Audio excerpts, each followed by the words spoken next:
Tech fans, didn't take me long to get a good incident from Virus to show you the benefits of geospatial video.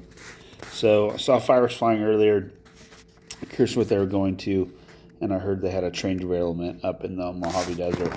So downloaded the video from the aircraft and gonna replay it for you now in ATAC. So I can go over to my video player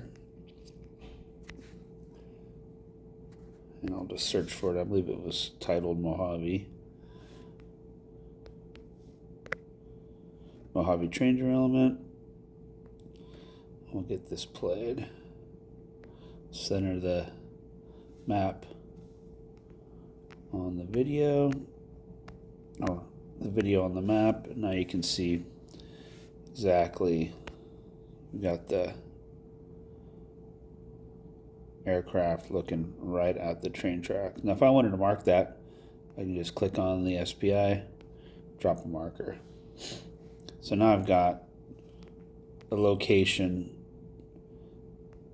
exactly where the major part of the train derailment is.